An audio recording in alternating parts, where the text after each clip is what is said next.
Ce qui motive le plus en ce moment, c'est surtout les enseignants, parce qu'on a la chance d'avoir des enseignants qui sont vraiment très supportifs. What motivates me the most to pursue things in an extracurricular context is definitely the added skills and values that come with them. Trying to get the highest marks that I could possibly achieve in order to become successful. I'll say it's definitely gym class. I know it's like a crazy answer, gym class, but like my teacher pushes me like hard. 2 dernières années, j'ai travaillé beaucoup pour améliorer mon français et j'avais beaucoup d'aide. I would say probably being able to maintain good grades in school during COVID. Ça serait peut-être améliorer mon français et aussi apprendre à avoir de la discipline. C'est vraiment le fait que j'ai réussi à améliorer mon écriture, que j'ai aussi réussi à enrichir mon vocabulaire à travers les savoirs des gens, à travers la lecture. Qu'est-ce que j'ai le plus hâte que c'est que le Covid disparaisse. Un jour, je pourrais dire, oui, j'ai fini mes études et maintenant je peux vraiment aller sur le monde du travail. Ça va être ma dernière année au primaire. Fait que j'ai quand même hâte à l'année prochaine. J'ai hâte d'aller en secondaire pour me faire des nouveaux amis et connaître des nouveaux gens. J'ai hâte de voir je ressemblerai à quoi plus tard, vraiment dans le sens où je serai quel genre de personne. J'ai juste hâte de savoir ce que moi je veux être. Mon rêve, ce serait de devenir éducatrice à la garderie parce que j'aime beaucoup les enfants. Je garde souvent ma petite sœur et mon petit cousin. Mon rêve, c'est d'être une architecte et d'avoir ma propre compagnie. My biggest dream is to become a cardiothoracic surgeon. I know that's a really hard level to achieve. I feel like if I put my mind to it, I can achieve it. Peut-être devenir médecin pour pouvoir ouvrir un hôpital qui serait dans un pays défavorisé ou un pays qui en a vraiment, vraiment besoin. Mon plus grand rêve, c'est d'être artiste et être actrice. Being able to look back on my past and see what I've accomplished. I want to be in a job where I help people.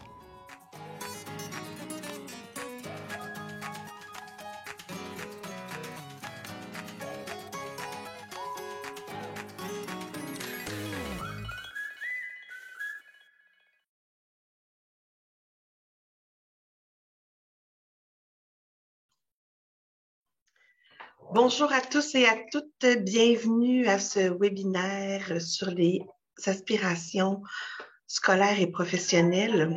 Les aspirations professionnelles, je me présente, André Maillé-Périère, je suis la directrice générale de Réseau Réussite Montréal et c'est moi qui animerai ce webinaire ce matin. On vient tout juste de visionner une vidéo que nous avons réalisée dans le cadre des Journées de la persévérance scolaire, puisque ce webinaire s'inscrit dans notre programmation des Journées de la persévérance scolaire, où on est allé à la rencontre de plusieurs jeunes pour les interroger sur leurs rêves, sur leur motivation, sur ce dont ils avaient envie de faire plus tard, et on trouvait ça chouette de débuter ce webinaire en les écoutant. Alors, pourquoi Réseau Réussite Montréal s'intéresse aux aspirations professionnelles? Mais c'est parce qu'on pense qu'elles jouent un rôle déterminant dans la persévérance et la réussite scolaire. On va y revenir avec nos panélistes un peu plus tard, bien entendu, qui sont des expertes là, en la matière. Mais aussi parce que dans le contexte actuel, il y a plusieurs indicateurs qui nous laissent voir que plusieurs jeunes peut-être reportent leur projet d'études et on se disait, ah là là, comment on peut réfléchir, comment on peut soutenir les jeunes davantage là, dans le contexte actuel. Donc, on a pensé que de faire du sens dans nos cheminements, c'est quelque chose qui peut être intéressant. D'ailleurs, c'est la thématique des Journées de la persévérance scolaire cette année. Mais on pense que les aspirations professionnelles, ben, c'est certainement un levier intéressant à explorer là, aussi dans ce contexte-là. Avant de vous présenter nos panélistes ce matin, on va débuter en vous posant une question. Donc, on va briser la glace comme ça ensemble. Donc, vous l'avez à l'écran. On voudrait savoir, à votre avis, quelle est la proportion d'élèves du secondaire qui seraient prêts à abandonner leurs études si une offre d'emploi bien rémunérée leur était faite? Alors, je vous laisse là, quelques instants là, pour répondre. Vous avez là, différents choix de réponses qui vous sont proposés. Donc, vous avez 14% des élèves, 27% des élèves, 45% des élèves, 65%, 73%, je ne sais pas.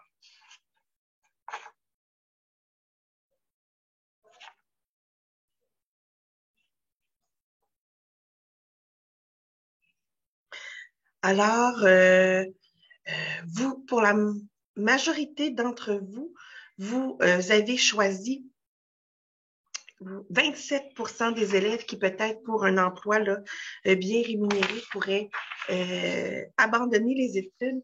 Écoutez, on a fait une étude avec la Chambre de commerce du Montréal métropolitain avant la pandémie, c'était avant la pandémie, c'était 45% des élèves qui étaient prêts à peut-être quitter les études pour un salaire bien rémunéré, mais la bonne nouvelle dans toute cette histoire, c'était que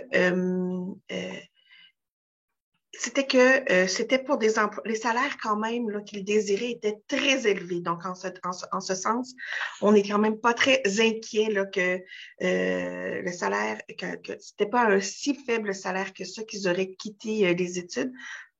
Toutefois, quand on a posé cette même question-là à des jeunes qui étaient en poursuite là, de formation entre 16 et 20 ans puis qui n'avaient pas encore un diplôme d'études secondaires, là, ça a monté à près de 70% de ces jeunes-là qui étaient prêts à quitter les études pour un emploi bien rémunéré et le salaire, le bien rémunéré n'était pas si élevé que ça. Donc, il faut demeurer vigilant. Excusez-moi, le sondage était encore ouvert pour moi.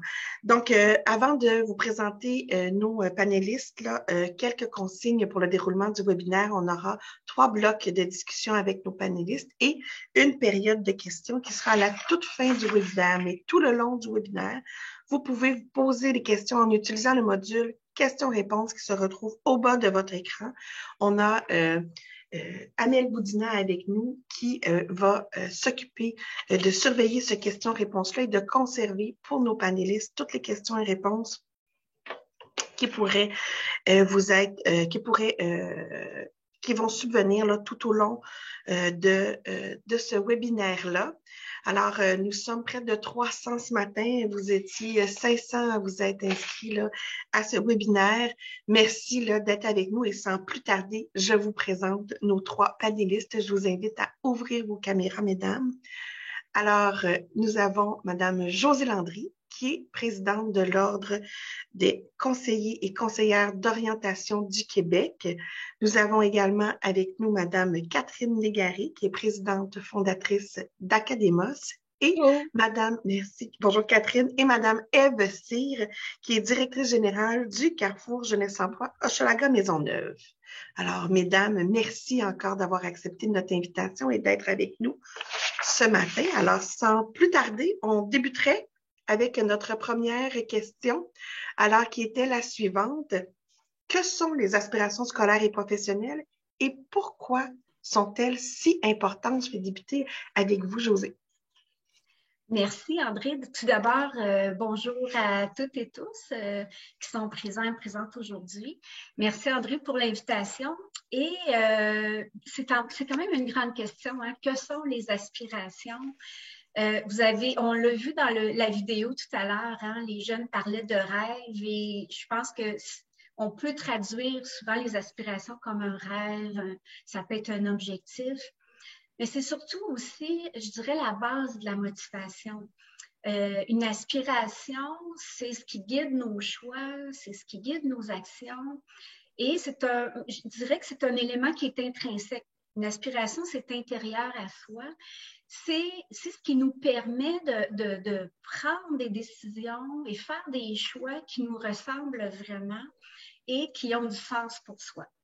C'est sûr que quand on se base sur des éléments internes comme nos aspirations, nos intérêts, etc., on va avoir sûrement une motivation et un engagement beaucoup plus durable dans les études et dans le travail. Et ça va nous permettre de persévérer justement, même si on vit des difficultés ou des obstacles.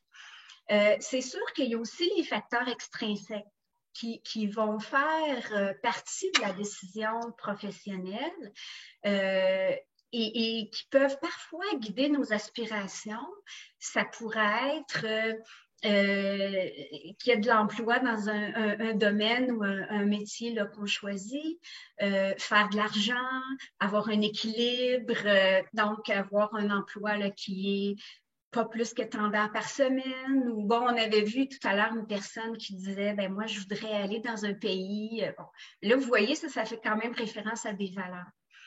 Mais on sait que si on se base, par exemple, uniquement majoritairement sur des critères externes à soi, donc extrinsèques, c'est pas ce qui va nous garder de façon durable, motivés et persévérants, et soit dans des études ou dans un emploi. Et c'est là où la démarche d'orientation prend toute son importance, hein, d'être accompagnée pour vraiment être évaluée, comprendre notre fonctionnement psychologique, hein, bien se connaître, quels sont nos intérêts, nos valeurs, nos besoins, pour ensuite se diriger vers un objectif ou une aspiration qui va prendre forme réellement. Donc, on va pouvoir avoir un plan d'action qui va se réaliser réellement et dans lequel on va pouvoir se maintenir à plus long terme. Merci, Josée. Puis si maintenant vous voulez approfondir un peu encore tout ce champ-là, là, Catherine, quelles seraient les composantes essentielles pour que les jeunes puissent bâtir leurs aspirations? Oui, en fait, je vais bâtir, disons, sur ce que Josée vient d'expliquer. Là, c'est sûr qu'il y a toute la portion de la connaissance de soi là, dont Josée a super bien parlé. Moi, tu sais, avec mon point de vue de praticienne, disons, chez Academos, où on met les jeunes en contact avec des travailleurs, j'ajouterais peut-être la couche de tout ce qui est rencontrer des gens, discuter, expérimenter, soit par un travail d'été, par un stage d'un jour, ce genre de choses-là qui vont venir confirmer, on pourrait dire challenger des fois, ce qu'on a comme perception. Donc, et les jeunes sont friands de ça aussi comme expérience, ça vient donner des ancrages, puis ça vient donner du concret à ce qu'ils vont penser comme aspiration, puis c'est ce qui va peut-être les amener aussi à ce que ça se transforme en projet. Je dirais aussi que dans les dernières années, on commence à avoir des nouvelles façons d'explorer aussi, puis de se relier à soi-même.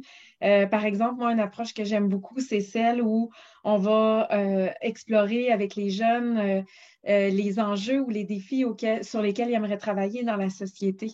Donc, pas juste d'identifier un métier, une profession, mais de se dire à quoi j'aimerais contribuer, quel impact que je cherche à avoir dans la société. Et ça a émergé plus récemment, mais je pense que ça va avec les valeurs des jeunes aussi. Tu sais, chez Academos, on avait fait un sondage, on en a fait dans les dernières années, là, mais celui qu'on a fait en 2019, on demandait aux jeunes ce qui aspiraient à avoir comme employeur ou comme milieu de travail. Puis, au top des priorités, c'est de travailler chez un employeur qui a de l'impact sur la société, puis toutes les questions d'environnement, de développement durable, d'équité, diversité, inclusion, etc., sont tellement importantes pour eux autres. Donc, de venir chercher ce sens-là, ça peut être une façon intéressante de réfléchir aussi là, pour les jeunes aujourd'hui. Pour donc, les adultes aussi, d'ailleurs. Ça a du sens. On peut se demander à quoi on veut contribuer. Ah oui, donc c'est ça. Donc, c'est pas que par la lorgnette d'un métier qu'on réfléchit à une aspiration scolaire et professionnelle. Il y a plusieurs angles d'attaque, là, si je comprends bien. Oui, ça vaut la peine de les explorer, tous ces angles d'attaque-là. Puis s'ils convergent, tant mieux. S'ils divergent, on retourne voir. On apprend quelque chose aussi, j'imagine. Si on peut en parler avec cette personne-là, c'est ça, pour comprendre pourquoi, puis voir ce qu'on peut faire avec ça. Merci beaucoup, Catherine. Et puis, Ève, j'aurais envie de poursuivre là, avec vous. Est-ce qu'il y a des approches à proscrire quand on parle avec des jeunes d'aspiration scolaire et professionnelle ou aussi des approches à privilégier? Là, on en a une première proposition. Dans les approches à proscrire, j'éviterais l'approche buffet. L'approche, on offre un éventail et on te gave d'informations. Donc, des métiers, des possibilités de carrière, il y en a énormément. Donc, si on y va dans une approche où on propose aux jeunes plusieurs informations sur plusieurs métiers ou plusieurs possibilités de formation, possibilités de carrière, on risque de créer surtout une anxiété aux jeunes et le jeune qui ne se connaît pas de toute façon n'a probablement pas les informations pour traiter toutes ces données-là et ces possibilités-là. Donc, avant de regarder la carte du monde et de dire, vas-y, choisis un pays, on va commencer par se questionner à savoir vers où il veut aller, qu'est-ce qui est important pour lui.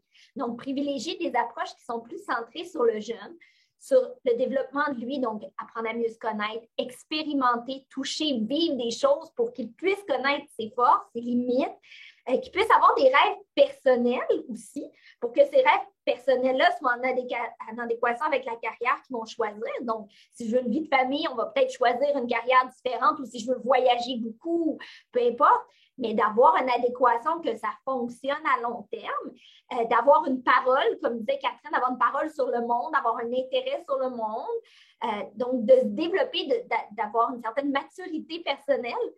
Et surtout, je pense que l'approche à privilégier, c'est d'accepter qu'on a 17, 18, 19 ans, qu'on est jeune, qu'on a 25, 30 ans. C'est correct de se tromper. C'est correct, c'est pas un chemin linéaire, c'est pas un choix à vie.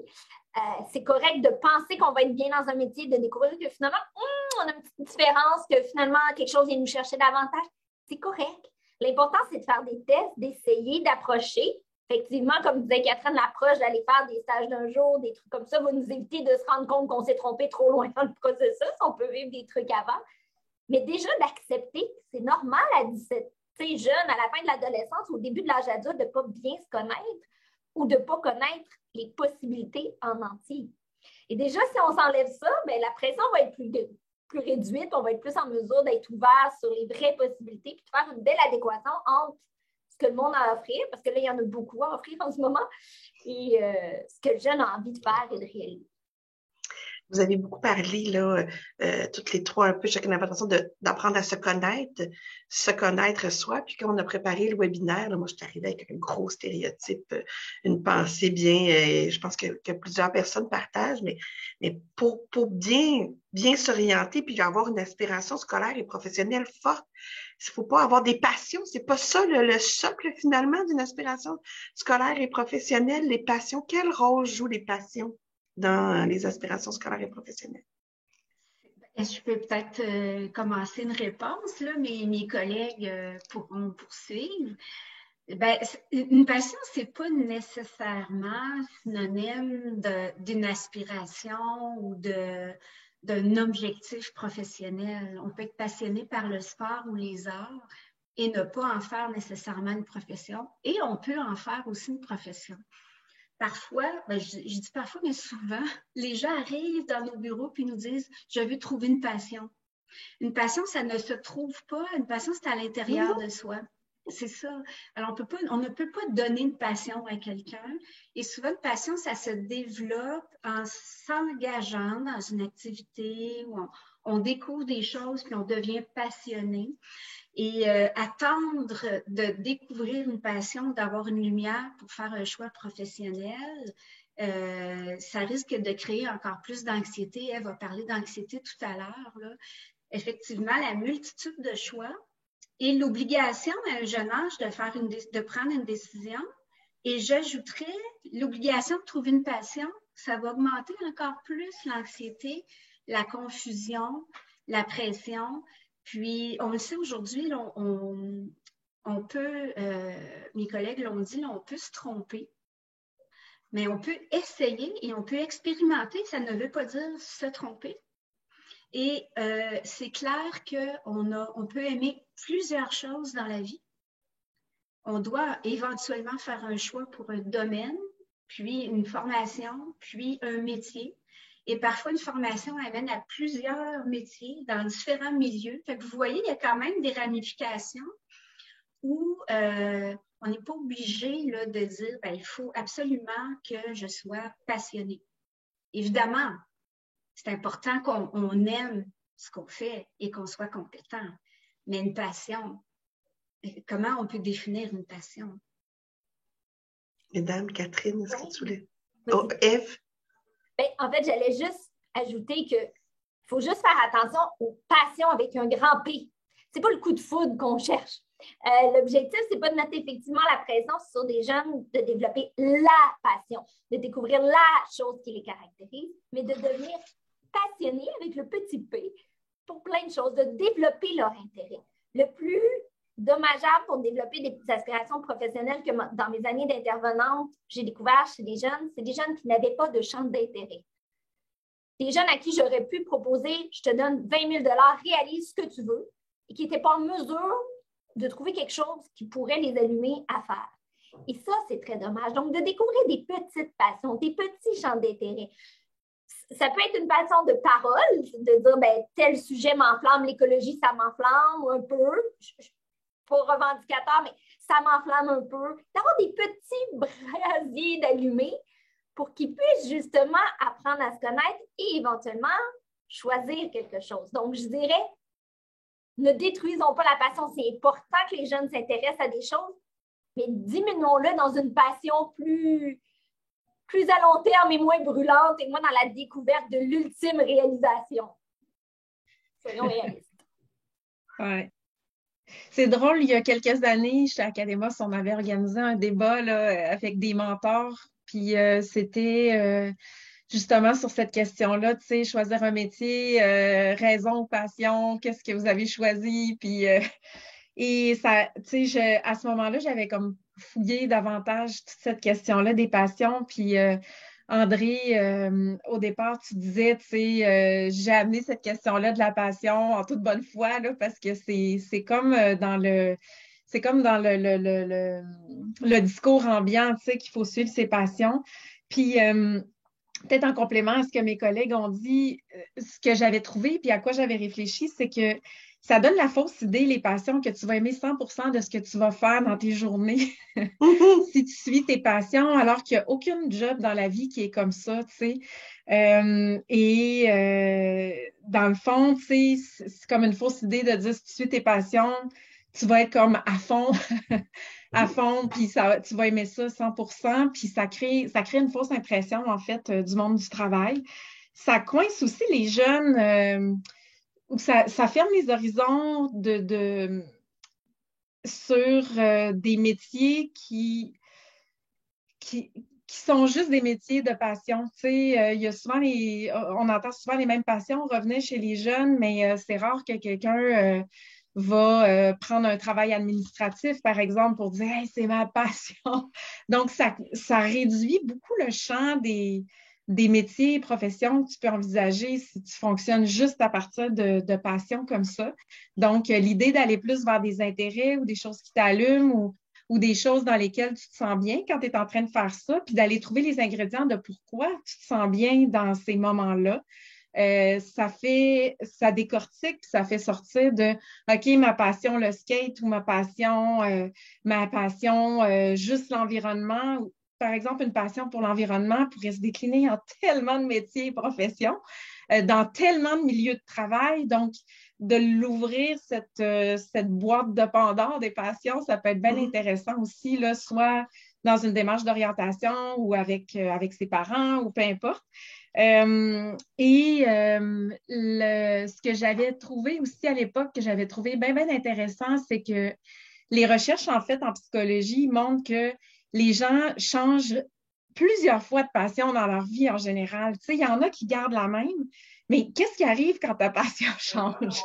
Alors, de juste focusser là-dessus, ben, il y a un danger là aussi de se retrouver un peu coincé, là, d'avoir suivi une seule passion ben, qui peut changer.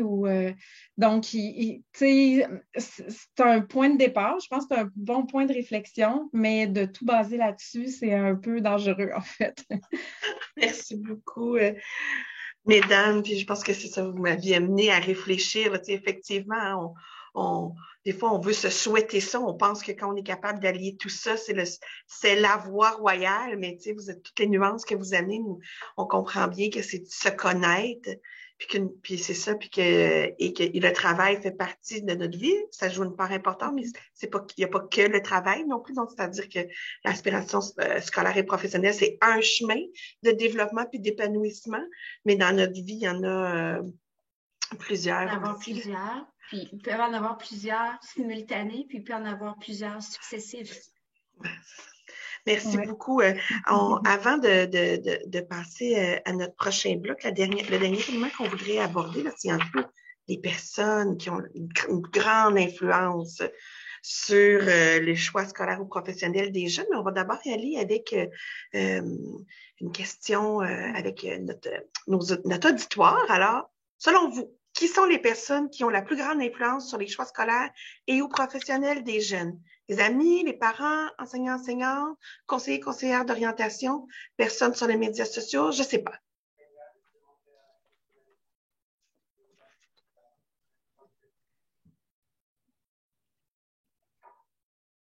Ben, écoutez, ça va bien, ça va bien. Je vous laisse encore quelques instants.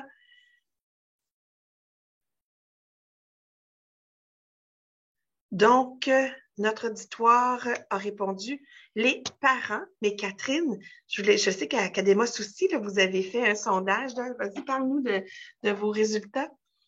Oui, ben c'était l'année passée dans notre sondage qu'on a fait là, en 2021 là, sur l'influence de la pandémie sur les choix de carrière des jeunes. Puis on avait une section justement sur les personnes qui influencent les jeunes. Puis en effet, là, je pense que les gens connaissent bien leurs jeunes.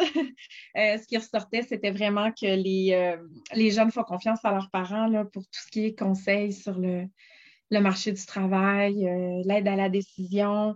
Nous, c'était 75 %. J'ai vu récemment aussi dans le sondage du Réseau québécois pour la réussite éducative là, c'était aussi les parents qui ressortaient en premier.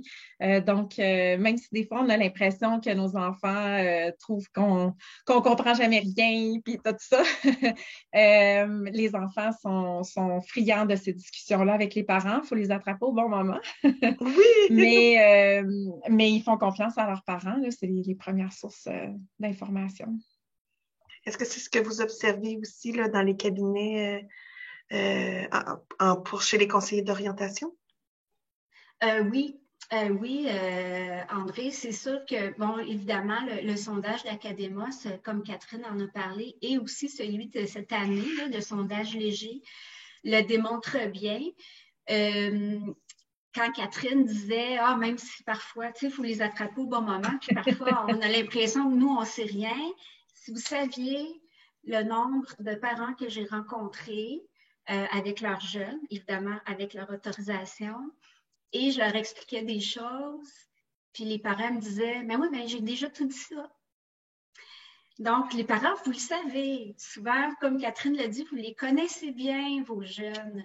Mais effectivement, parfois, quand ça vient d'une personne externe, puis bon, nous, on a fait une évaluation, donc ça prend peut-être une réalité différente pour le jeune. Mais c'est vrai que souvent, on dit la même chose ou on nuance un peu. Puis peut-être ça a plus de crédibilité parce que nous, on est complètement extérieurs, donc que ce soit le conseiller d'orientation ou un mentor, par exemple, ou un autre adulte significatif dans l'entourage, parfois, c'est juste quand ça vient d'une autre personne, ça prend une vérité différente.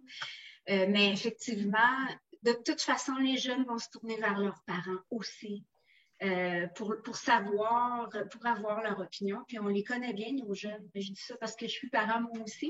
Oui, vous. On l'est toutes. Mais les parents, parfois, ont des attentes trop élevées. Parfois, ont C'est des ça, attentes peut-être pas assez réfléchir. élevées envers Ouais. les enfants. Ève, je pense que des fois, dans les carrefours jeunesse-emploi, vous, c'est quoi comment on travaille ça, là? C'est sûr que les enfants vont aller l'opinion familiale. Puis quand je parle de famille, je parle de parents, mais des fois, c'est les oncles, les tantes, les cousines, tout ça. C'est sûr que ça va avoir une importance. Mais d'un côté, ça peut avoir une importance positive. Effectivement, on peut avoir des cas de personnes qui vont pousser trop ou qui vont avoir justement certains préjugés ou certaines visions. Et de l'autre côté, on a des jeunes aussi qui n'en ont pas de famille ou qui n'ont pas de milieu familial soutenant ou qui vont avoir un milieu familial soutenant qui ne vont montrer qu'une petite parcelle. Donc, c'est à ce moment-là l'importance d'être près des jeunes pour offrir d'autres visions, d'autres possibilités et être même près quand c'est possible des parents pour les amener à voir les possibilités. Mais oui, on en a tous vécu des cas où le jeune, justement, a le besoin du milieu familial et le milieu familial n'est pas en mesure de répondre à ce besoin-là. Donc, ça reste une réalité et d'où l'importance d'avoir un village, une communauté autour de chacun de ces jeunes-là pour être en mesure d'offrir soit une répétition, comme José le dit, donc rajouter l'information, la ramener dans un autre regard pour dire ce que papa, maman m'a dit, ça faisait peut-être du sens finalement, ou de pouvoir rattraper quand le jeune n'a pas l'oreille ou l'écoute disponible dans son milieu familial.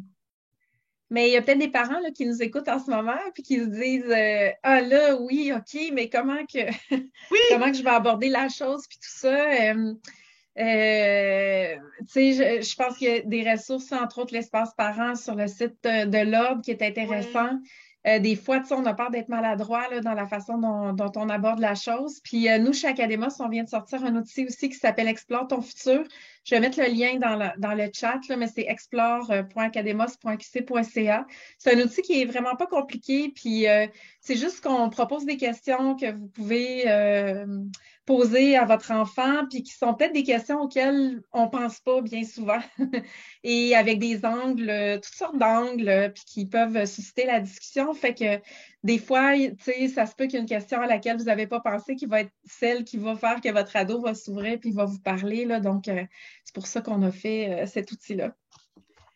Merci, c'est super intéressant. Puis dans les 2 dernières années aussi, les jeunes ont beaucoup vu leurs parents travailler. Des fois, là, on parle, tu sais, les parents ont de l'influence, ont de l'influence de par aussi nos enfants ont été témoins de ce que c'est que notre travail et certains se sont fait des opinions moins favorables qu'est-ce qu'ils pensaient, qu'est-ce que c'était, là. Je peux-tu intervenir là-dessus, André? Oui. Ben, c'est parce que c'était une de nos questions l'année passée dans notre sondage, puis en fait, on avait questionné les jeunes, tu sais, à savoir s'il y en a qui avaient vu leurs parents perdre leur emploi ou s'ils avaient vu leurs parents travailler à la maison. Puis moi, c'était vraiment une question qui m'intéressait beaucoup parce que je me disais, c'est comme la première génération à vie là, qui voit ses parents travailler, peu importe le domaine, là, à la maison.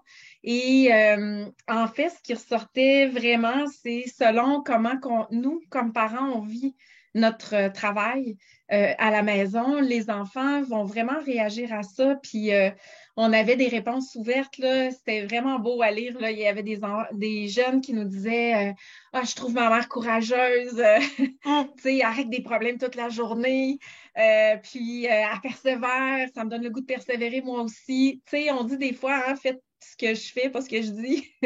C'est que les jeunes suivent vraiment faites ce que je dis, pas ce que je fais. Mais dans la vraie vie, les gens font ce qu'on fait. Oui, c'est ça. Ils regardent beaucoup ce qu'on fait. Oui, effectivement. Et c'est ça, les jeunes reprenaient ça ou ils voyaient des fois des parents que c'est ça, c'était des problèmes toute la journée, puis ils pensaient pas que leurs parents vivaient des situations professionnelles comme ça. Donc, ce qu'on a vu dans notre sondage, c'est justement les parents qui avaient une attitude positive par rapport à leur travail, que même s'il y avait des problèmes, ils en parlaient de manière positive après, ou qu'il y avait des relations harmonieuses dans leur milieu de travail. Les enfants avaient le goût de suivre les traces, puis ça leur donnait comme l'espoir avec leur choix professionnel. Puis les enfants qui ont vu que leurs parents avaient vraiment pas l'air d'aimer sa job toute la journée, tout ça, ça a vraiment contribué à la remise en question qu'on a vue chez certains jeunes, tu sais, parce que c'est pas juste ce que tu entends que tes parents racontent à l'heure du souper, c'est ce que tu vois toute la journée là, dans les comportements de ton parent. Donc, outre la discussion sur les métiers, les aspirations, les intérêts, c'est aussi notre propre rapport au travail qui a une influence sur nos enfants par rapport à leurs propres aspirations scolaires et professionnelles. On a commencé à parler un peu du contexte de la pandémie, ça va être notre prochain bloc, on va poursuivre là, sur le contexte pandémique, plein emploi, quelle influence on pense que tout ça a eu là, sur les aspirations scolaires et professionnelles de nos jeunes. Mais juste avant qu'on replonge là, dans une autre question, je rappelle à tous et chacun qui est avec nous, là, vous pouvez utiliser le module questions-réponses pour poser vos questions qu'on va prendre là, à la fin du 3e bloc. Donc, ça demeure disponible. Il y a quelqu'un derrière ce module-là qui va s'occuper là, de colliger toutes vos questions et réponses. Vous pouvez toujours aussi là, continuer à partager vos commentaires là, dans la conversation. C'est toujours intéressant là, de vous lire. Alors, sans plus tarder, on va donc poursuivre avec ma prochaine question. Quel changement vous avez constaté là, après 2 ans de pandémie, puis dans ce contexte de plein emploi-là, positif ou négatif, là, sur le plan des aspirations chez les jeunes depuis le début de la pandémie, là? Ève? Je dirais que de manière générale, les jeunes, comme la population en général, est évidemment plus isolée. évidemment plus anxieuses. Les jeunes ont été beaucoup privés d'occasion d'explorer, de vivre des choses. Il y a moins de contacts. La perte de l'informel, on parle de la soirée de famille là, où on discute avec l'oncle, avec la tante, qu'on découvre son métier, qu'on découvre des carrières. C'est quelque chose qui faisait partie de notre exploration professionnelle, qui n'est plus nécessairement le cas depuis 2 ans. L'absence des fois d'activités parascolaires, de sport, de loisirs, de sorties scolaires, de journées d'exploration des milieux, la possibilité même de faire certains stages. Donc, il y a eu beaucoup de pertes d'occasion de découverte. De l'autre côté, il y a beaucoup de turbulences autour de ces jeunes-là, des turbulences positives et négatives. D'un côté, il y a la pénurie de main-d'œuvre qui joue autour de leur tête et qui leur donne des occasions d'emploi à des salaires qui, avant, bien qu'ils n'atteignent peut-être pas ce qu'ils auraient souhaité, mais qui, avant, n'auraient jamais eu accès avec le manque de diplomation ou l'âge ou le manque d'expérience. Donc, ils ont des occasions faciles d'aller en emploi. Ça peut être positif d'un côté, mais en même temps, ça peut donner des possibilités de soit quitter l'école ou d'être moins concentré là-dessus ou de créer l'impression que je vais aller vers ce métier-là, c'est facile, c'est là, c'est maintenant. Mais est-ce qu'à long terme, ça va être nécessairement un endroit dans lequel je vais m'épanouir? Peut-être pas. Peut-être que oui, mais peut-être pas. Il y a beaucoup d'opportunités de formation ou de carrière. On n'a jamais autant parlé des métiers, on n'a jamais autant fait de promotion pour des métiers, vendre, publiciser, offrir des bourses, offrir de te payer pour retourner à l'école.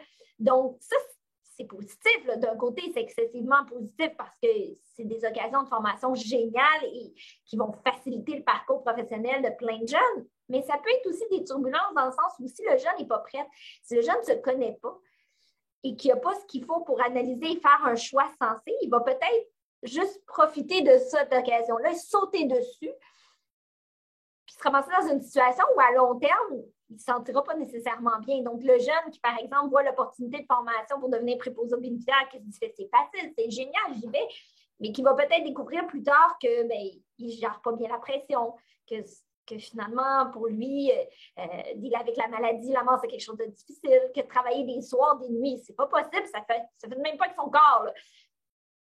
Mais il va avoir été happé par cette opportunité-là. Il n'aura pas pris le temps de réfléchir à dire est-ce que ça va avec moi.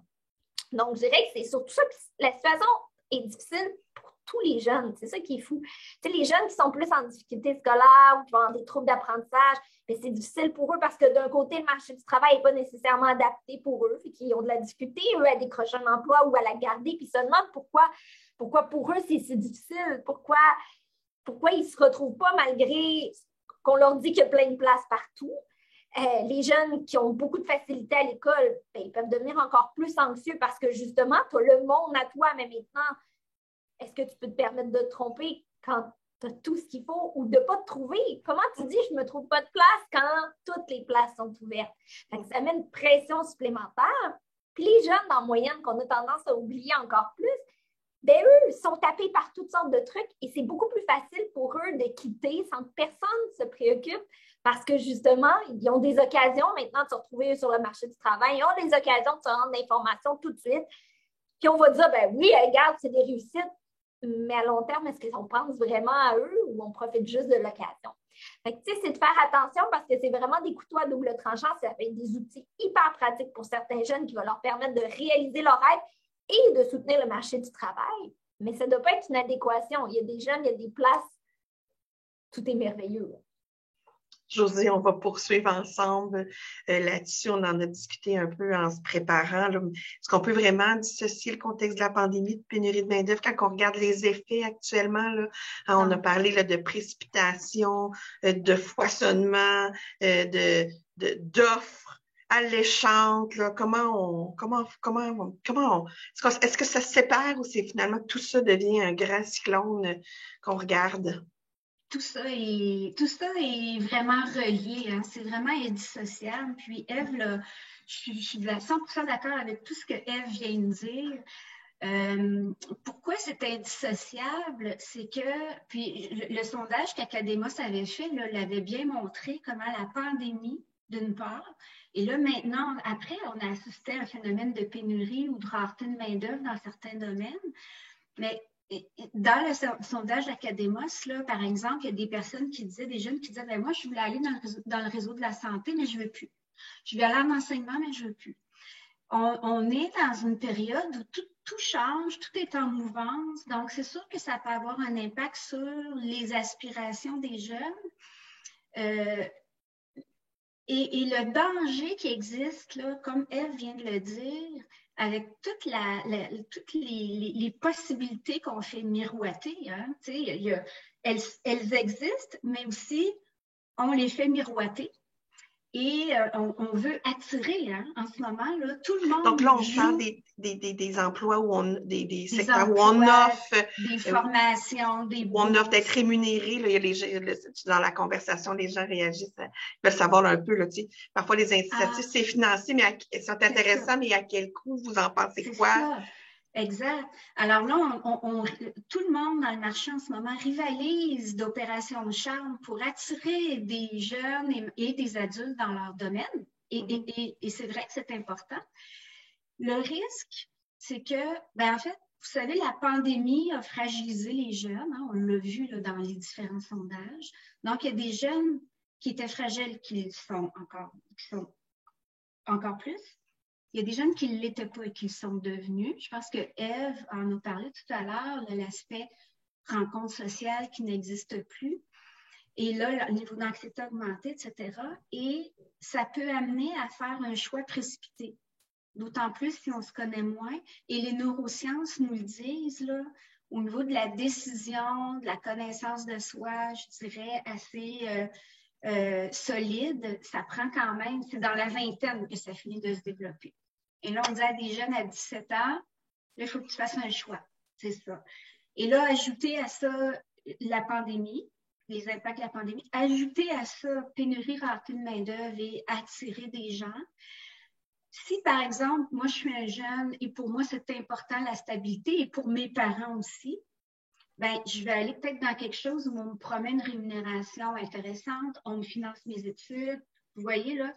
Alors, je risque de faire un choix précipité pour calmer cette anxiété-là. Et je vais fermer le dossier, j'ai fait un choix, mon avenir est assuré. Est-ce que pour autant, ça va calmer tant que ça l'anxiété? Parce que l'anxiété, je parlais tout à l'heure d'interne, externe. L'anxiété, c'est à l'intérieur. Je suis sûre que la marmite arrête de bouillir parce qu'on met un couvercle dessus. Je ne suis pas certaine de ça. Mais c'est ça, ça risque d'engendrer plus d'anxiété et au final, de l'insatisfaction. Parce que ça peut peut-être amener des déviations. Ève parlait de turbulence. Je vais utiliser le mot déviation. Dévier de voie naturelle, d'aspiration naturelle, d'intérêt naturel et peut-être même de passion, comme on disait tout à l'heure, pour aller vers quelque chose qui répond à des critères comme la stabilité, le salaire, une sécurité d'emploi, mais est-ce que c'est pour autant satisfaisant à long terme? Et là, le risque aussi. Donc, j'aimais ça, Catherine, quand elle disait tout à l'heure, on est dans une génération là, de jeunes qui vont avoir vu ses parents travailler, c'est du jamais vu, autant de temps en télétravail, en pandémie, mais là, on est dans je pourrais dire aussi, on est dans une génération de jeunes qui doivent faire un choix avec tous ces facteurs-là. Une autre chose que les études disent aussi, c'est que trop d'informations, c'est aussi pire, presque pire, c'est pas suffisamment. Ça amène plus de confusion, donc plus d'anxiété. Elle en a parlé un petit peu tout à l'heure aussi, là, dans la turbulence là, de tout ce qui arrive puis qui crée je vais prendre le même terme que Ève, qui crée des turbulences alors que moi, je croyais que j'avais une voix. Donc, c'est ça, des voies de déviation. Mais Catherine, dans le sondage, là, il y a quand même eu, il y a des défis, mais il y a aussi des opportunités que la pénurie, que la pandémie a engendrées là, par rapport là, à tout ça, puis au contexte là, de pénurie de main-d'œuvre. Vous, qu'est-ce que ça a révélé pour vous?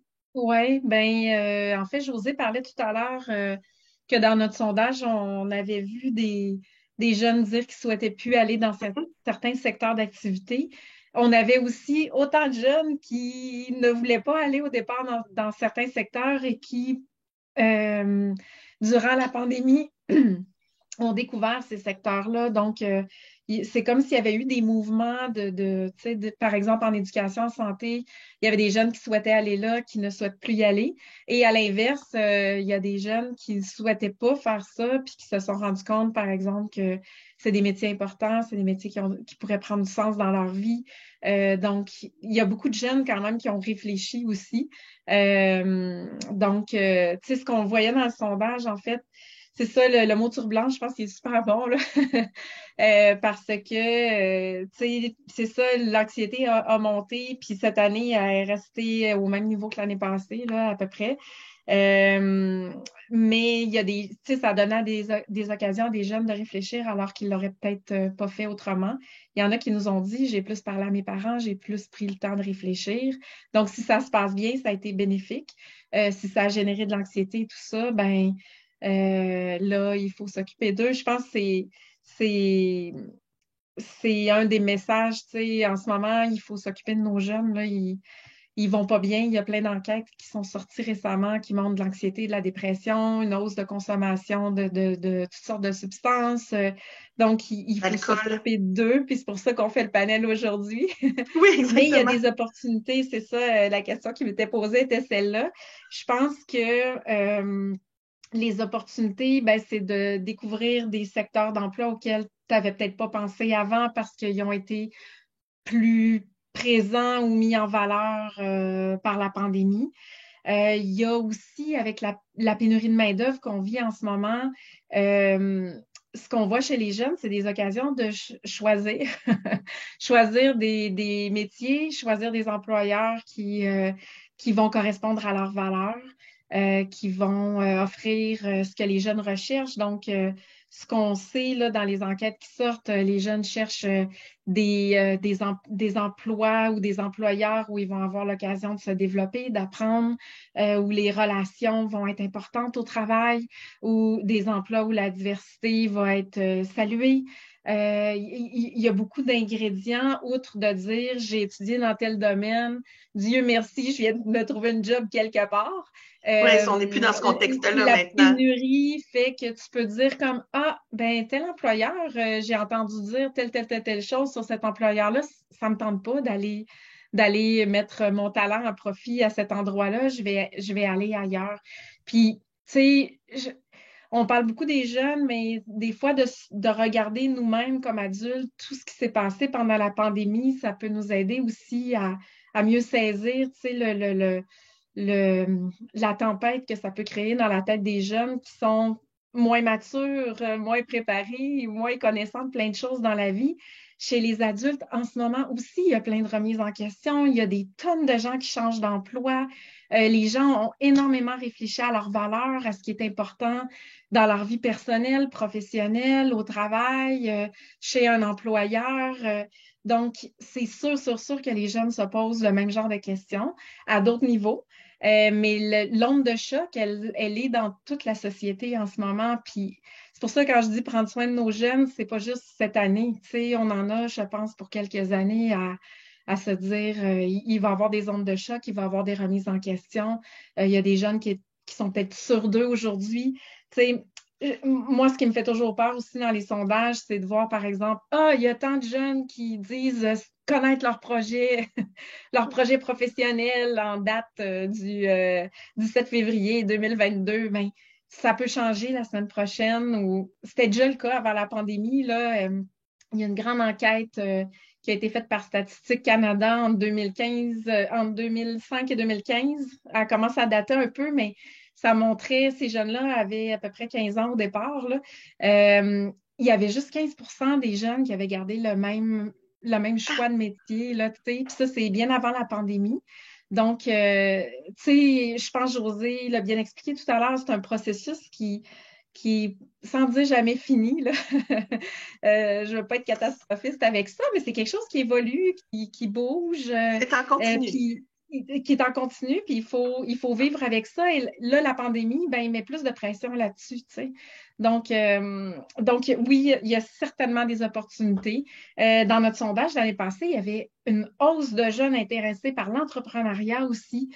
Donc, il y a beaucoup de jeunes qui voient qu'ils pourraient être leur propre patron ou qui voient des occasions de contribuer à la société. Il y a eu beaucoup d'entrepreneurs mis en valeur aussi pendant la pandémie. Oui. Donc, il y a des jeunes qui voient qu'ils peuvent avoir une action sur le monde dans quelque chose qui leur appartient aussi. Fait que, tu sais, comment on peut les soutenir là-dedans? Comment ils peuvent prendre cet intérêt-là d'entreprendre, puis de l'amener peut-être dans un métier ou une profession qui va se pratiquer dans une entreprise déjà existante. Je pense que c'est toutes des questions qu'on doit se poser puis qui sont nouvelles, hein. Nous aussi, il faut être humble avec nous, je pense. C'est une situation nouvelle pour les intervenants aussi, tu sais, pour les parents, pour les intervenants, pour les jeunes. Fait qu'on est tous en train d'apprendre à naviguer là-dedans, je pense. Oui, c'est important, ça. Je pense que c'est un message important aussi à retenir, cette idée qu'on découvre ensemble le chemin, tu sais, puis qu'on va peut-être... On construit l'avion pendant qu'il vole un peu. C'est ça. Parcourir le chemin avec bienveillance. Ouais, c'est ça. Parcourir le chemin avec bienveillance va amener à une destination, même si on la voit pas nécessairement là. Maintenant, je voudrais quand même, tu sais, on l'a pas encore, on l'a comme je pense qu'on peut deviner à quel point les aspirations scolaires et professionnelles, c'est important pour la persévérance scolaire. Mais là, j'aimerais quand même qu'on l'aborde d'une manière un petit peu plus là, frontale, c'est-à-dire pour vous, mesdames, là, quel lien vous faites entre les aspirations scolaires et professionnelles et la persévérance scolaire? Pourquoi pour vous, là, ces deux choses qui vont ensemble? Qu'on peut pas, si on s'intéresse à la persévérance scolaire, on s'intéresse aux aspirations. Ève, je vais te faire pour nous, en tout cas, dans les CAFOR, on utilise l'aspiration professionnelle. C'est comme une destination sur une carte. C'est quand même particulier la transition du secondaire au collégial ou aux formations professionnelles ou même au marché du travail parce que c'est la première transition qui n'est pas obligatoire. Donc, du milieu familial, de la garderie au primaire, c'est une transition où tu n'as pas le choix d'aller du primaire au secondaire, tu n'auras pas le choix d'aller. Celle-là, tu as le choix. Et sans ton aspiration professionnelle, sans ton chemin, ta destination, l'endroit où tu vas aller, et toutes les difficultés que tu vas pouvoir vivre vont être difficiles à continuer. Ça va être difficile de persévérer dans un chemin difficile si je ne sais même pas où je m'en vais. Puis à partir du moment où j'accepte que ça se peut que je change de destination en chemin, ça se peut que je change de chemin aussi, que je découvre que mon chemin, si je pensais aller par là, mais finalement, j'ai pas été acceptée dans telle formation, ou finalement, j'ai telle difficulté scolaire qui ne me permet pas, je vais trouver un autre chemin ou une autre destination. Mais de réussir à croire à quelque chose et à avoir une volonté d'aller quelque part va les aider à persévérer. Ce ne sera pas la seule chose, évidemment, le milieu familial, l'entourage, la confiance en eux, etc. Mais c'est un élément qui va grandement faciliter les choses. Quand tu aurais des difficultés sans savoir pourquoi on le fait, c'est un peu plus complexe. Josée, je vois venir la tête. Mais quand j'ai parlé au début du webinaire des aspirations, c'est dans ce sens-là aussi que j'en parlais, hein, le fait que, justement, Ève parle de destination. Si on a une aspiration, on a un objectif à atteindre, c'est possible qu'il change en cours de route. Pendant la route, on décide de le changer, puis on suit le vent ou peu importe. Mais le temps à partir du moment où on a une aspiration, un objectif, un rêve, un but qui nous guide, mais on sait pourquoi on fait ce qu'on est en train de faire. Combien de jeunes, et j'en fais partie quand j'étais jeune, puis peut-être que vous aussi, puis peut-être que vos jeunes, pourquoi je suis obligée de faire ces cours de maths là au secondaire? C'est juste plus tard qu'on sait à quoi ça nous a servi. C'est pas parce qu'on est allé en médecine ou en génie, mais ça permet de construire la logique, l'analyse, etc. Et quand on comprend ce qu'on est en train de faire et à quoi ça va servir, ça aussi, en fait, c'est de donner du sens à ce qu'on fait et savoir que ça va me permettre d'atteindre un objectif, de réaliser une aspiration et de faire quelque chose qui est important pour moi, en fait, d'atteindre quelque chose qui est important pour moi. Et comme Ève le dit, il n'y a pas que ça, il y a tout l'entourage, mais il y a ça aussi. Et pour un jeune, de dire, c'est pas facile. pour un jeune de dire, est-ce que ce que je fais en ce moment ou est-ce que je m'en vais, ça a du sens pour moi? Ça peut être un peu complexe, donc c'est clair. Puis c'est pas juste en pandémie, Catherine disait, c'est encore pire, mais avant aussi, le besoin d'accompagnement, le besoin de support. Je veux dire, 15 ans aujourd'hui, après la pandémie, 16 ans, puis avant la pandémie, c'est d'une façon, je vais dire un peu grossier, mais c'est le même cerveau. Dans le sens où, à cet âge-là, on a besoin d'être accompagné. Donc, c'est un peu comme on parlait des passions tout à l'heure, les aspirations, ça ne surgit pas comme ça non plus. Mais je pensais à la vidéo là, que vous avez passée au début, la jeune fille qui dit « Moi, je vais aller dans les arts, je vais être une actrice. » C'en est une aspiration, pardon. Ben, c'est une inspiration aussi, là, mais c'est une aspiration pour elle. Est-ce qu'elle va devenir effectivement actrice? On ne le sait pas. Mais là, en ce moment, elle a une aspiration qui la guide puis qui lui donne sûrement de la motivation en ce moment. Je pense qui pas donne que de la quelqu'un direction. lui a dit, c'est ça, je pense pas que quelqu'un lui a dit, toi, tu vas être actrice, mais peut-être que quelqu'un lui a dit, ben, t'es drôle, tu fais des blagues, ou, ah oui, ben, t'es une bonne comédienne, toi, t'es capable de jouer des tours. Je pense que c'est ça aussi que l'entourage peut faire, hein, de donner une rétroaction aux jeunes pour les aider à poursuivre une aspiration. Catherine, tu voulais renchérir? Oui, ben, je vais être la Madame Chiffre aujourd'hui, je pense. Vas-y. Ben, en fait, autant Ève que José en ont parlé un peu. Là. Moi, je vais faire le lien avec la motivation scolaire, en fait. Là. Puis c'est peut-être mon background de psychologue aussi là, qui fait ça, mais c'est largement documenté là, que les aspirations professionnelles ou le projet professionnel, c'est un des facteurs de la motivation scolaire, arrivé en tout cas au secondaire, au collégial, pour toutes les raisons que mes collègues ont nommées. Mais peut-être des chiffres là, qui mettent pour les gens peut-être plus chiffres dans leur tête. Nous, on a mesuré là, pendant la pandémie la motivation scolaire des jeunes, puis récemment, on en a repris une mesure là, pendant le temps des fêtes, puis la moyenne au Québec était à 6,7 sur 10. Là. Les jeunes s'évaluaient comme ça au niveau de leur motivation scolaire. Mais ce qui était vraiment intéressant, c'est que les jeunes qui disaient avoir une idée de leur aspiration professionnelle ou du métier qu'ils souhaitent faire, eux, leur motivation scolaire était à 7,4. Puis ceux qui sont sans idée étaient à 5,7. Fait que c'est pas une cause à effet, c'est une corrélation. Mais il y a quand même un ingrédient là de dire, tu sais, puis je pense, Ève, elle disait tout à l'heure, c'est ce qui te permet de ne pas lâcher et tout ça. Ben, les recherches montrent aussi que les jeunes qui ont un projet professionnel vont trouver l'école plus utile, plus importante. C'est dans les théories de l'autodétermination là, qu'il y a tout ça. Donc, c'est ça, si l'école est plus utile, plus importante, ben ça génère de l'engagement aussi la plupart du temps, puis ça tient motivé à l'école. Donc c'est multifactoriel, mais c'est certain que les aspirations professionnelles occupent une place importante dans ce qui fait qu'un jeune va être motivé à l'école. Ça donne du sens, puis ça contribue à sa motivation intrinsèque. Tout à fait. Merci beaucoup, mesdames. On va entamer bientôt le blog de quelques pistes d'action. Puis après, ce sera les questions de la foule. Mais juste avant, on va retourner avec une question à notre auditoire. Selon vous, quelle est la proportion d'élèves et d'étudiants de 15-22 ans aux études qui désirent prioriser les études par rapport au travail? Donc, vous avez le choix, là. 39, 55%, 61, 77, 83. C'est pas mal plus partagé là, que la dernière fois. Les résultats, là, bon, je pense qu'on y est presque. Donc, 30% d'entre vous avez choisi 61.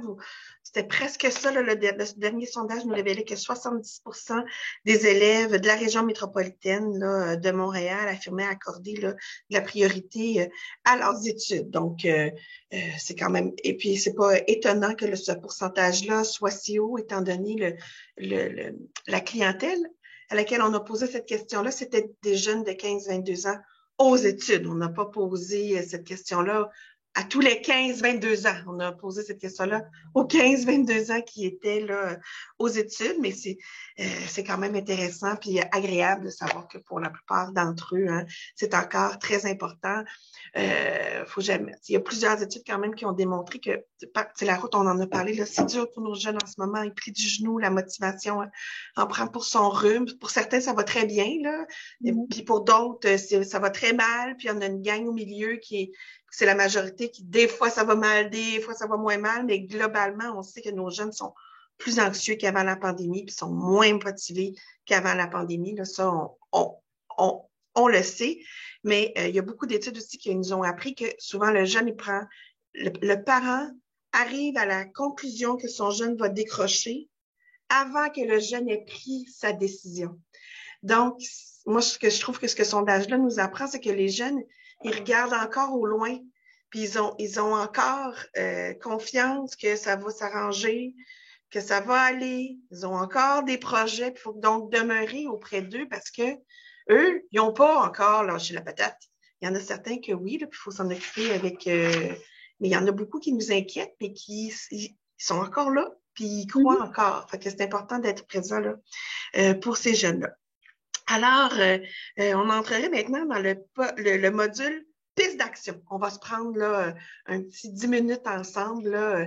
Mesdames, vous en avez déjà proposé pour ça, mais quels seraient vos conseils aux partenaires là, ce matin là, qui souhaiteraient aider les jeunes à bâtir des projets, apprendre à mieux se connaître? On a parlé de la connaissance de soi, on a parlé d'exploration, on a parlé des parents. À vous, là... On y va dans le très concret, André? Oui, on est dans le très concret des propositions. J'en aurais 3. Oui. Je commence par celle-là. OK. Moi, je vous suggère d'arrêter de demander aux jeunes qu'est-ce qu'ils veulent faire plus tard. On leur pose toujours cette question-là, puis ça va dans tous les sens. Puis là, on fait, mais là, il va falloir que tu te branches. Bon. Alors, qu'est-ce que tu aimes? Qu'est-ce qui t'intéresse? Quelle matière à l'école? Mais qu'est-ce que tu veux faire plus tard? Bon, ça peut mettre une pression qui n'est pas nécessaire parce que là, eux autres, il faut qu'ils répondent. L'autre chose, éviter de dire prends ça, ça va t'ouvrir toutes les portes. Moi, ce que je dis comme conseiller d'orientation habituellement, c'est est-ce que ça va t'ouvrir des portes que tu ne prendras pas de toute façon? Si on reprend l'exemple de la jeune fille qui est passionnée par les arts, est-ce qu'elle a vraiment besoin de ces mathématiques, sciences, nature, etc.? Bien là, on ne sait pas, les jeunes, mais éventuellement, j'en ai vu beaucoup s'ouvrir toutes les portes qu'ils n'ont pas prises finalement parce que ce n'était pas ça leur profil de personnalité, d'intérêt et leurs aspirations profondes.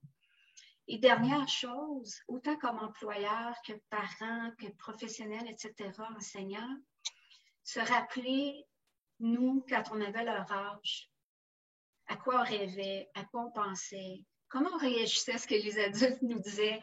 Moi, je vous dis que ça nous apporte pas mal plus d'humilité et parce que moi, quand je me rapporte à cet âge-là, je vous le dis, là, je butinais en différentes idées. Professeur, mes parents étaient ben découragés. Finalement, je suis conseillère d'orientation. Mais pour dire que c'est important de se rappeler à cet âge-là comment on les trouvait, les adultes, puis nous, à quoi on aspirait. Je pense que ça nous ramène parfois une réalité, là, puis peut-être plus les comprendre de où ils sont en ce moment. Je commence par ça, c'est très concret, mais ça peut aider. J'enchaînerai avec Catherine. Ah oui. Moi, j'ai comme 2 grands blocs là, qui me tiennent bien gros à cœur. Le premier, ça s'appelle « Parle à du monde ». Et tu sais, c'est drôle, des fois, je me fais demander dans des événements plus d'entrepreneuriat, tu sais, quel conseil tu donnerais à un jeune entrepreneur? Puis j'ai tout le temps le même conseil, essaye pas de tout faire tout seul. Entoure-toi, va chercher des mentors, va chercher de l'aide, parle à d'autres entrepreneurs, mais je pense que c'est la même chose pour une aspiration professionnelle, un choix de carrière. Donc, selon ce que tu as besoin, ben c'est d'avoir de l'aide professionnelle avec un conseiller d'orientation. Sinon, c'est de parler à des gens qui pratiquent les métiers et professions. Sinon, c'est de parler à ton voisin, c'est de parler... On ne sait jamais qu'est-ce que ça peut nous apporter de parler à des gens. Puis je pense que les intervenants et les parents, on peut être ces connecteurs-là pour les jeunes, ou en tout cas, il faut essayer de penser à ça, de voir comment comme parent, j'expose mon enfant à toutes sortes de situations. Puis quand je dis parler à des gens, ça peut être de regarder un film puis d'en parler après. Ça peut être de parler à une vraie personne. Ça peut être bien des choses, tu sais. Donc, je trouve qu'il y a une richesse là-dedans, puis qu'après, ben, c'est ça l'enjeu, c'est de le ramener dans la réflexion par rapport à ses propres intérêts, ses valeurs, à ce qu'on veut, comment on veut se réaliser, tout ça, là, mais il y a comme quelque chose là de très, très humain d'en parler à des gens. Puis mon autre, c'est essaye des affaires. Donc, parle à du monde, puis essaye des affaires. Parce que je trouve comme à l'école, par exemple, je ne sais plus qui de Ève ou José parlait de linéarité tout à l'heure. La vie n'est pas de même après, mais l'école l'est beaucoup, tu sais. Puis c'est comme un cheminement comme ça où tu dois réussir, donner des bonnes réponses. La vie n'est pas comme ça dans le reste. Donc, de voir le travail d'été, non pas juste comme un salaire, mais de le voir comme une expérience d'apprentissage où tu vas essayer des choses, où tu vas apprendre sur toi-même. Le bénévolat, les stages d'un jour, toute chose que tu essayes, tu sais, dans ta vie, ça peut être un nouveau sport, peut être une occasion d'en apprendre plus sur toi, de savoir pourquoi tu aimes ce sport-là ou pourquoi tu as aimé ta job d'été. Si tu as échoué dans une expérience, pourquoi c'est arrivé? Qu'est-ce que tu as appris de cette expérience-là?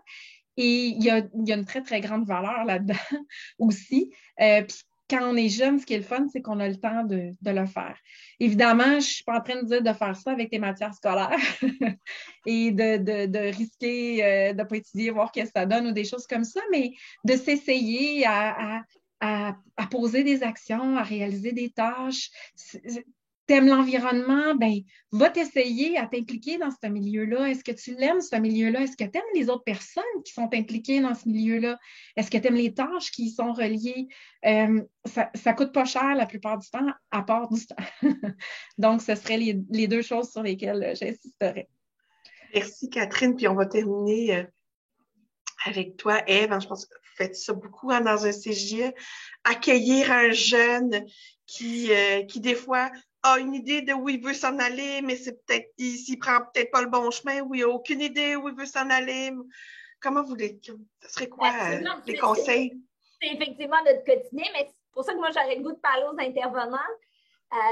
J'ai le goût de donner 3 conseils, puis plus 3 orientations. La première chose, c'est que j'ai le goût de dire, donner le temps et l'espace aux jeunes de vivre des choses concrètes. C'est le fun de faire des tours de salon de formation, puis tout ça, bon, ça donne on part avec plein de petits dépliants qu'on part quelque part. Des tests, plein de tests? Oui, c'est ça, mais donnez-leur le temps de vivre quelque chose de concret. Je vous donne un exemple, il y a quelques années, avant la pandémie, on avait fait avec les CJE de Montréal, avec Réseau Réussite de Montréal et d'autres partenaires de commission scolaire, la tournée montréalaise de la formation professionnelle, où on a embarqué plus de 600 jeunes dans 22 autobus, où on est allé visiter des écoles, on est allé visiter des gens qui pratiquaient le métier qui était pratiqué dans l'école. Donc, si on va voir une école qui donne une formation en imprimerie, on va aller voir des imprimeurs. Ils vont aller rentrer dans une imprimante, clairement pas dans une imprimerie. Mais ils vont y toucher à l'imprimante, ils vont sentir l'odeur, ils vont discuter avec la personne, voir comment ça se passe concrètement dans leur réalité. Ils vont voir ce que c'est d'étudier à l'école. Ils vont le vivre. On va leur donner des occasions d'expérimenter, de toucher, de se tromper, de sortir de là en disant non, ou oh, peut-être, mais de leur donner des occasions. Donc, ce serait la première chose. Peu importe la façon, ça peut être, là, on est allé avec 22 autobus, on peut y aller plus petit aussi, mais l'idée, c'est juste de leur faire vivre quelque chose, de leur faire toucher, de vivre des expériences d'emploi d'été, des stages, des visites d'école, mais vivre. La deuxième chose, d'être présent pour aider les jeunes à avoir le sens de tout ça. D'être l'écho qui dit, ben, t'as pas aimé ça? Ben, c'est bien, qu'est-ce que t'as pas aimé? Pourquoi tu t'es pas vu là-dedans? Ben, ça va me donner plein de bons indices. vers où tu ne veux pas aller pour trouver vers où tu vas aller.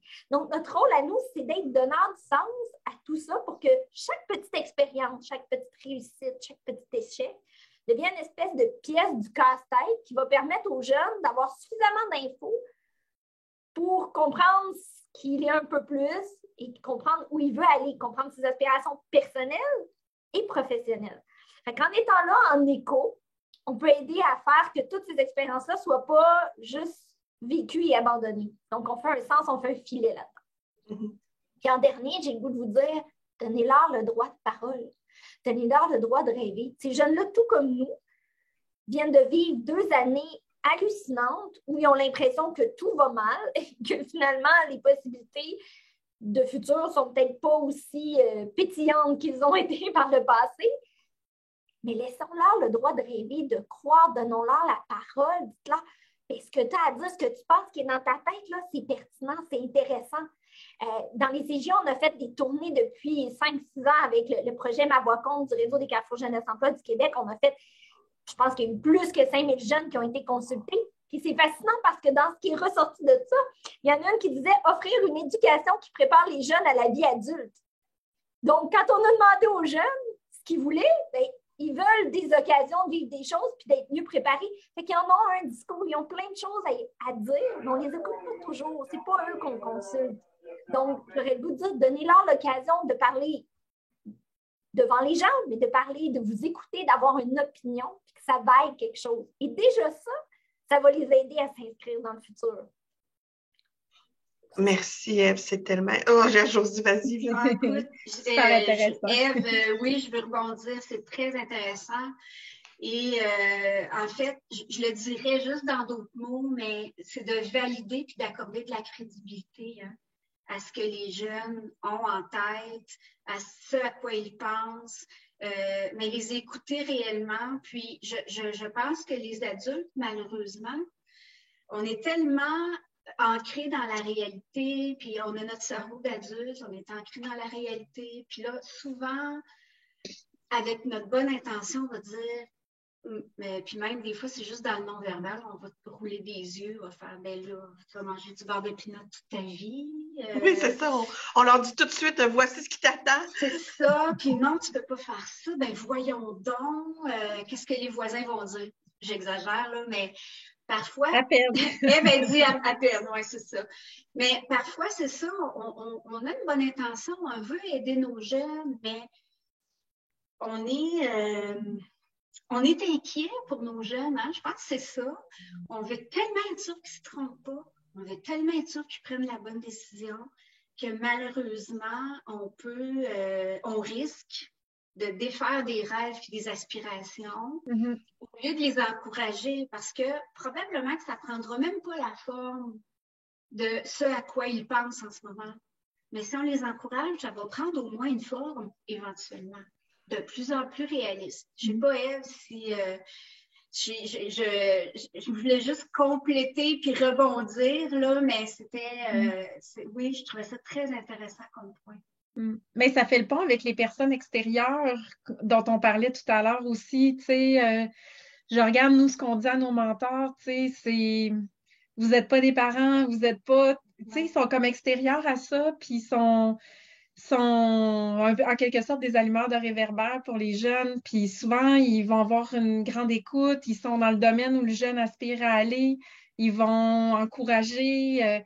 Tu sais, ils apportent parfois un contrepoids à tout ça. Puis, on le sait, l'importance des relations significatives là, que ça peut avoir. Donc, des gens, des fois autres, que ce soit un intervenant en CJA, un conseiller d'orientation, un mentor, mais ça apporte un éclairage extérieur, puis souvent qu'il n'y a pas tous ces a priori-là et qui va laisser la place à ce que le jeune désire, rêve, puis qui va l'aider à cheminer là-dedans. Hein. Merci, mesdames. On va aller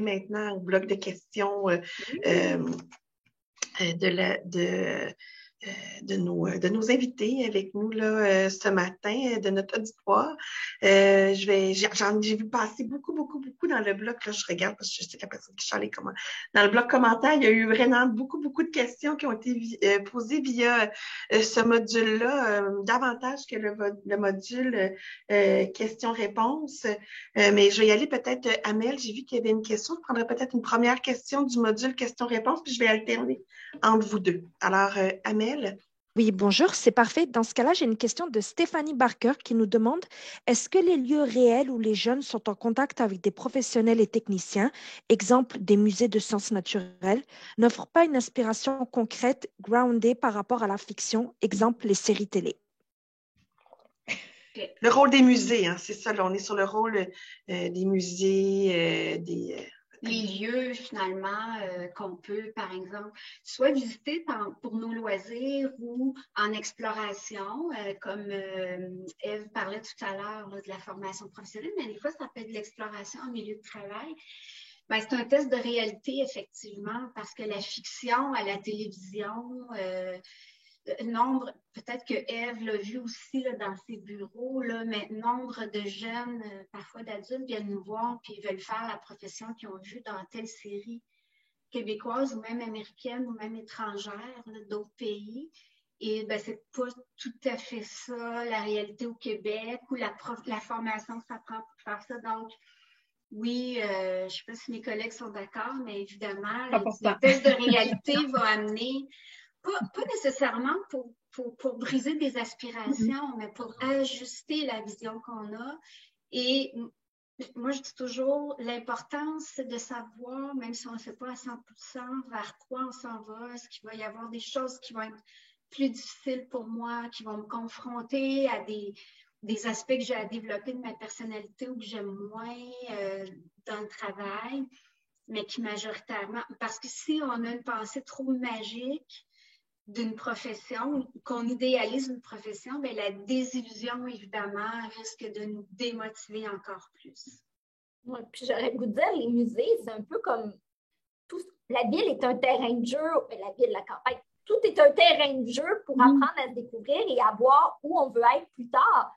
Tu sais, nous, on fait des projets jeunesse depuis 25 ans à mon CGE où on va avec des ados visiter un musée, aller voir du soccer, aller visiter un camp de jour, juste pour qu'ils puissent réaliser, rencontrer des gens qui pratiquent des métiers, entendre la personne, le directeur des opérations du Centre Saputo dire « J'ai commencé à déchiqueter des billets, puis j'ai dit hey, j'aime bien ça ici, moi je suis restée, puis il a réellement monté, puis il est devenu directeur des opérations. » Mais tu sais, de découvrir que des gens qui ont des petites carrières, mais il y a des grandes carrières plus tard, et de voir effectivement la réalité concrète de vie de ces gens-là, contrairement à ce qu'ils peuvent voir à la télé. Tu sais, on a tous vu, je me souviens au début de ma carrière, quand les CSI et tout ça sont sortis. CSI, j'ai pensé à ça aussi. Le nombre de profileurs que j'ai vus dans mon bureau pour le nombre qu'il y a au Québec, je peux vous garantir que ça n'a pas toujours... Mais à la limite, ça nous a permis d'allumer et de dire, mais qu'est-ce qui t'allume là-dedans? Est-ce que les sciences... Ah, non. Mais je trouve que cette personne-là est vraiment forte, est courageuse, est audacieuse. Ça, c'est des qualités que tu peux développer dans plein d'autres métiers qui ne t'obligeront pas à faire toutes tes sciences ou à travailler partout au Québec. Ah non, je ne veux pas voyager partout. Ah, ben, on va se rasseoir. Fait que, utiliser ça comme un levier, mais je pense que c'est tout à fait normal. J'ai moins de profileurs, par exemple. Je ne sais pas ce qui s'est passé sur moi à la mode. Je sais pas. Les athlètes olympiques en ce moment. Ça va bien, oui, c'est ça. Ça va bien. On va aller avec une autre question tout de suite. Mireille, peut-être du module conversation, s'il vous plaît. Oui, quand on parlait des aspirations, quand on mettait la table sur le sujet, il y a Samuel Bernardino qui demandait, en fait, il se disait que c'est certain qu'avec le déconfinement, les choses vont se rétablir, mais il se demandait c'est quoi les différentes stratégies pour mobiliser les jeunes, surtout ceux qui sont en 15 ans en prolongation de cycle, pour qu'ils expérimentent des métiers. Donc, si je comprends bien, ici, là, on parle des jeunes qui n'ont pas terminé leur secondaire, puis qui poursuivent, là, puis qui sont... C'est ça? Mireille, on n'est pas sûr d'avoir compris la question. Oui. Juste la fin, peut-être. Donc, Sam Bernardino demande, c'est certain qu'avec le déconfinement, les choses vont se rétablir. En revanche, je m'interroge sur les différentes stratégies pour mobiliser les jeunes, surtout ceux en prolongation de cycle à 15 ans, pour qu'ils expérimentent des métiers. Donc, à cause de la pandémie, on a eu beaucoup moins d'occasions de leur faire vivre des choses. Des choses vont se redéclencher. Ces jeunes-là sont là. C'est plus dans 3-4 ans. On n'a pas encore 3-4 ans pour attendre que tout se replace. Je pense qu'effectivement, il va falloir profiter de chacune des petites libertés et des occasions. Et comme je vous disais tout à l'heure, si on n'est pas en mesure de sortir 22 autobus, il n'y a pas de problème. On va aller rencontrer un intervenant, une personne, on va profiter d'une petite occasion de faire un webinaire ou une rencontre Zoom avec un professionnel. On va essayer d'aller visiter avec eux. Chaque petite occasion doit être prise pour les faire ressortir. Et oui, ça va être un peu plus long, je pense. Puis au début, ça va être un peu plus difficile de réenclencher, mais c'est de profiter de chaque occasion puis les adapter. On va y aller avec une autre question. Amel? J'ai une question de Louis Dugal qui dit, vous parliez du bon moment pour attraper les jeunes. Quel est ce bon moment et comment peut-on, comme organisation, faciliter le dialogue quand ce bon moment arrive? C'est moi qui ai dit ça. J'ai renchéri, mais je te laisse répondre, c'est toi qui as dit ça. Oui, c'est moi qui ai dit ça. Ben, en fait, il n'y a pas de bon moment. Mais je pense que, tu sais, on parlait d'écoute tout à l'heure, je pense que c'est là que ça se passe, tu sais, c'est d'être attentive à quand notre jeune en parle peut-être, tu sais, qui revient de l'école puis qui nous dit qu'aujourd'hui, il y a eu la visite d'un intervenant où il s'est passé telle affaire et qu'il a donc aimé ça, ben de faire parler sur cet événement-là parce qu'il y a de l'ouverture. C'est sûr que si on est en train de se chicaner au souper puis qu'on lance une question sur le choix de carrière, ben c'est pas un bon moment, tu sais, il n'y aura pas d'ouverture. Mais on parlait des visites tout à l'heure, on parlait de... Je pense qu'il y a comme des choses qui se passent dans la vie de tous les jours. Ève disait la vie est un terrain de jeu. Tu sais, je pense qu'il faut profiter des petites occasions, en tout cas c'est une piste, là, de profiter des petites occasions puis de revenir sur ce qu'on vit, par exemple, avec notre enfant, sur ce qu'on vient d'observer pour questionner sur qu'est-ce que tu en penses, te verrais-tu, qu'est-ce que, tu sais, si notre enfant parle de quelqu'un qui admire ou quelque chose comme ça, ben de le faire parler, qu'est-ce que tu admires? Ah, tu sais, est-ce que toi, tu te perçois comme ça aussi? Est-ce que tu aimerais développer ces compétences-là? Donc, tu sais, que ça soit davantage intégré là, dans les conversations, plutôt que de dire, OK, on s'assoit, puis là, c'est à soir que ça se passe. On prend 1 heure et on se parle. Ça risque d'être artificiel, puis ça risque de pas donner... Ouais, je vois la face de... ça risque de pas donner grand-chose. Est-ce que je peux poursuivre, André? Oui. Ben, je trouve ça très intéressant. Je dirais le bon moment, les attraper au bon moment, c'est au moment où eux, ils sont prêts. Mm-hmm. Parce que comme Catherine vient de le dire, si nous, on est prêts, ça ne veut pas dire qu'eux le sont au moment où nous, on est prêts. Donc, être vraiment attentif aux détails. Puis, les jeunes ne sont pas tous pareils. Il y a des jeunes qui vont dire mais est-ce qu'on peut s'asseoir? J'ai quelque chose à te parler. Il y a quelque chose dont je veux te parler. Et il y en a d'autres, ils vont vivre une difficulté, mais il faut qu'ils aillent dans leur chambre, tout seuls, décantés, ou avec leurs amis, ou aller se promener dehors, peu importe. Puis ils vont revenir plus tard. Donc, je pense que c'est de respecter la personnalité, le style du jeune. Et l'autre chose, je vous dirais, c'est de ne pas nécessairement attendre une réponse tout de suite. On peut dire, je te lance cette question-là, puis si on voit que notre jeune n'est pas disposé à y répondre, tu sais, qu'est-ce qui te fait de la peine que tu as perdu ton emploi, par exemple? Qu'est-ce qui te fait de la peine? Comment tu vois ça? Ça ne me tente pas d'en parler. Je veux juste te dire que je suis là quand tu seras disponible si tu veux en parler. Et ne pas le prendre personnel si, par exemple, on est parent, puis que ce n'est pas à nous que notre jeune en parle, mais il appelle une tante, une amie. L'important, c'est d'en parler. Donc, vous pouvez voir à un moment donné, le jeune revient, puis il va mieux, il se sent mieux, mais il a trouvé un autre adulte significatif pour en parler. C'est difficile parfois, on ne peut pas le prendre personnel, là, mais de respecter le rythme de notre jeune. Je pense que c'est ça le bon moment. Je ne sais pas si tu es d'accord, Catherine. Oui, puis je peux pas m'empêcher de penser au 1er mars, là. Exact. Oui, qui est un moment comme vraiment incontournable, puis qui finit justement par, tu parlais de suivre le rythme, qui finit par être un pas bon moment pour plein de jeunes, mais qui crunch les affaires, qui font qu'on n'a pas le choix d'en parler. Tu sais, c'est ça, il y a faut avoir commencé il y a 2-3 ans avant, là. Oui, c'est ça, idéalement. C'est ça, faut commencer à se parler de leur intérêt, pas juste en secondaire 5, là, puis pas juste en février, parce que le 1er mars, c'est les demandes au SRAM. Là. On reçoit des demandes comme conseiller d'orientation le 20 février pour le 1er mars, par exemple. Là. Il reste comme une semaine. Tu sais, c'est pas là. Je veux dire, ça demande du temps. Effectivement, André, ça demande du temps. Puis si on n'a pas eu le temps d'y réfléchir, ben peut-être que c'est pas le bon moment là de prendre une décision pour le 1er mars. Dans quel programme je m'inscris? Évidemment, quand on parle du 1er mars, on parle des études supérieures à l'enseignement supérieur. Là. Merci, mesdames. On avait plusieurs autres questions, mais le temps file. Oui. On va arrêter là. Je suis désolée pour tous ceux qui avaient posé des questions dans le module commentaires. Puis il y avait aussi toutes sortes de... Non, je pense pas. Il y a toutes sortes de beaux commentaires aussi, de témoignages et de partages là, dans le fil de discussion. Le merci, c'est vraiment très inspirant, mais ça ne veut pas dire que parce qu'on n'a pas pris le temps de répondre maintenant que vous ne trouverez pas certains éléments de réponse dans le dossier documentaire qu'on va vous faire parvenir après le webinaire. Donc, toutes les personnes qui étaient inscrites aujourd'hui, vous allez recevoir là, un dossier documentaire, mais aussi avec plusieurs liens là, pour plusieurs ressources là, que nos panélistes nous ont gentiment identifiées. Là, et on a parlé de plusieurs sondages aussi, on a donné plusieurs chiffres là, dans le cadre là, de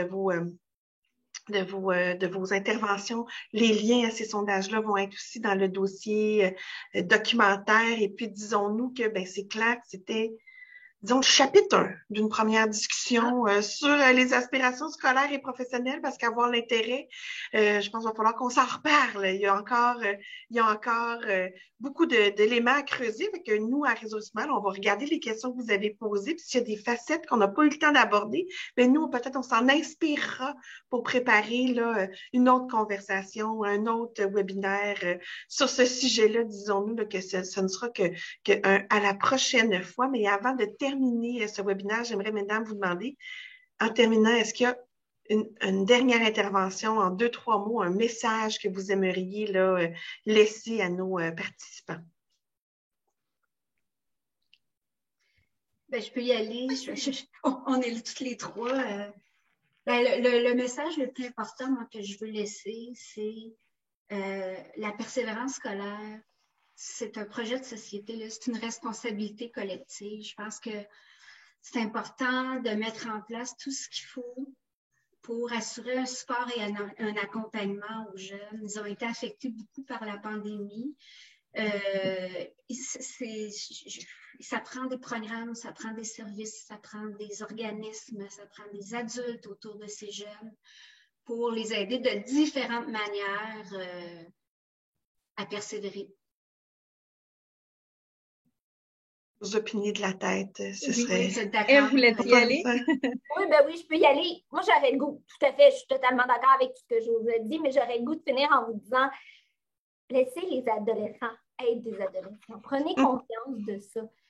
Notre 2 ans, là, notre enfant de 2 ans qui tombe, on n'est pas fâché parce qu'il tombe, parce qu'il marche mal. On l'aide à se relever, on l'accompagne, on le soutient. Mais laissons être des adolescents un peu engourdis, mêlés, résistants, qui se rebellent. C'est normal, ça fait partie de leur processus. À partir du moment où on va accepter ça, là, on va être plus ouvert, puis on va être plus en mesure de les écouter, de les considérer comme une personne à part entière, et après ça, de leur donner le soutien qu'ils ont besoin pour passer à travers cette étape de la vie, puis de développer leur persévérance, puis leur aspiration professionnelle. Donc, laissons les ados être des ados. Et Catherine? Et je ne sais pas quoi rajouter après ça. Peut-être 2 mots-clés, je dirais la bienveillance puis la collaboration. C'est ce que je nous souhaite. Catherine vient de résumer ce qu'Ève et moi vient de dire. C'est fantastique. Mesdames, merci infiniment encore de votre présence avec nous ce matin. Vos propos étaient inspirés, ils étaient inspirants, instructifs aussi, puis mobilisants, c'est-à-dire qu'on a envie, on sent que c'est à notre portée de poser certains gestes et puis ça nous donne envie de les poser. Il y en a plusieurs là, qui ont fait des réflexions. Là. Moi, vous m'avez aussi...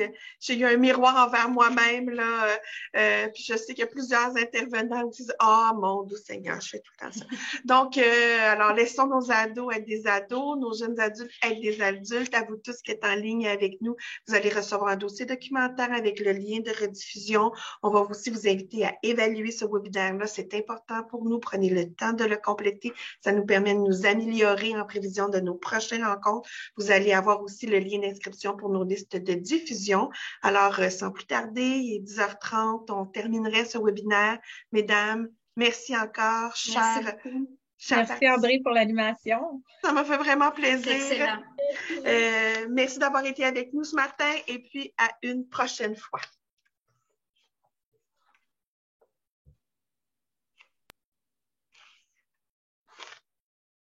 Une fois, je devais faire une présentation orale d'un PowerPoint et j'en avais jamais fait, ni mes parents.